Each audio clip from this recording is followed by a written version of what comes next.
Hi everybody, it's Claire from Art Journal Love with another project for Grafix Arts. If you want to go to their website, you can check out more inspiration from other amazing artists. And here's a list of the supplies that I used in this project. Now let's get started.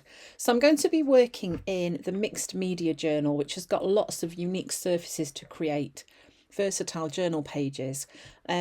And you can there's so many possibilities of things that you can do. So in this project, I'm going to use the clear Dura-lar with the incredible white mask liquid Frisket. So this is a masking solution, and this that I'm using is the tool that comes with it, and I decided I would use it to write with. Having experimented with this mask, I think it's one of my favourite products. It works really well on the clear Dura-lar, particularly if it's the wet media one, which I think this one is. This is the wet media Dura-lar. So it will take the liquid Frisket, the mask, and once it's dry, then you can go in with your wet media, and of course it will mask the area where it is. So that's what I'm going to do here. So you need to leave it to dry. It takes a little while, but once it's dry, it will kind of go see-through, so it won't be white anymore. And then you can go in and add your other things, your other wet media onto the top. So it's lots of fun to have a play with these kinds of different possibilities. So I had then these two backgrounds in the journal. One was the back of a previous page, and I decided I was going to put my page with the words on in between these two. So I'm going to create a background that goes across these two pages. So the one on the left is the white Dura-bright craft plastic, and the one on the right is the matte Dura-lar. And you can see they're both taking the paint really well. I'm using Amsterdam acrylic paints here, and probably a mixture of Dina Wakley media paints too. And they both just go on really nicely. Using bright colours, creating quite a patchwork of colours here, mixing the colours next to each other, being a little bit careful if I've got opposite colours on the colour wheel not to create mucky brown colours. But I was going for lots and lots of bright colours here just to create a really interesting background, and I wanted it to flow across both of the pages. So this is an art by Marlene stencil, and again I'm just using, I think this is lapis from Dina Wakley. I'm just going to start building up some backgrounds. So I'm basically working on these plastic surfaces from Grafix as I would do if I was in my journal with cardstock or paper in. You can see I've pushed both pages together here, and I'm just stenciling between the two. And I'm just looking to start to build lots of interest with layers of stenciling. This is a Gelli Arts stencil, and here I'm using some turquoise. So this is an art by Marlene stencil, and I'm just using some blackberry, which is a lovely purple from Dina Wakley, and another art by Marlene stencil, this lovely floral one. Just building up lots and lots of layers, overlapping my stenciling, and I'm wanting to create quite a busy background here. So these two pages are going to complement the one that goes in the middle in between with the words on. So my last bit of stenciling on these pages is a little bit of text, and I'm using a nice dark contrast colour here. This is like a dark blue colour, just to bring a little bit of text to these pages, so they're starting to look nice and busy and bold. I'm loving all the colours and the different patterns on them. And of course, a journal page wouldn't be complete without some splatters on there. So this is like another layer of contrast, adding those white splatters. You can see these surfaces have taken this paint and all this layering really, really nicely, as you would have done if it was working in a journal. And then I'm just adding a few contrasting circle shapes, just using an old cardboard tube.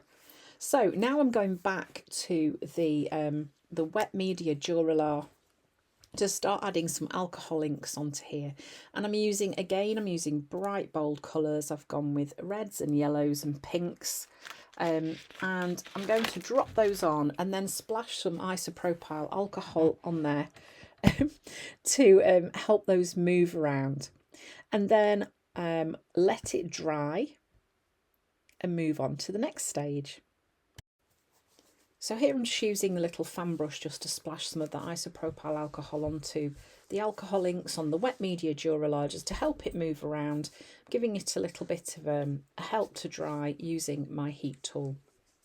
So then I've popped a glove on because I'm going to start pulling the liquid Frisket mask off the wet media Dura-lar, and you can see that is leaving the words behind. I mean, it's so exciting. I've done this kind of technique using stencils as well, and it's so much fun just to lift it off and see that you've got these areas behind. It was fun to do with words as well. So I'm using tweezers just to help lift the masking fluid off the wet media Dura-lar. This is just because I don't really want to get my hand covered in alcohol ink, as it takes days and days to get off. So this was just like a really easy way to do this, particularly using the tweezers. I'm just gently easing a little corner up of the dried liquid Frisket and then lifting it off. So that's going to create that kind of resist look with this text and quote on the wet media Dura-lar. So here you can see I'm just popping these back into the journal, and I'm going to put this one with the words on in between my two pages. So it's looking quite busy at the minute, and I can see those words there, but they don't really stand out. So I'm going to add on the front a drop shadow using a black Posca pen. Having that white behind helps those words to stand out, but then means that you can't see the page behind. So I kind of thought at this point about slotting a piece of the white Dura-bright craft plastic behind it, but decided that actually I didn't want to do that because I wanted to be able to see the background. So I've just flipped it over, and I'm going to write inside those letters using a very chunky Posca pen. So this is just going to help those letters to pop out. I'm still going to be able to see the black shadow because that's on the other side. So this is one of the great things about working on something that's clear. You've got both sides to play with. So I'm just using a thinner Posca pen to get those other words on that are a little bit smaller, just to make that nice and clear. I've grabbed an Art by Marlene die cut as my focal point on this page on the left hand side. She's going to sit really nicely on there, and I'm kind of liking how this is coming together. So I decided I wanted to create some bunting to go on my page as well, and I am using the craft plastic in black, opaque black. This is a lovely substrate, particularly to play with metallics. So I've grabbed a gold pen and kind of primed it onto my glass mat, dipped my stamp into it, and I'm just stamping a bit of text onto the craft plastic, and then some dots as well. And then I'm going to cut this out and use it to make some bunting on my page, and I'm going to just staple it on.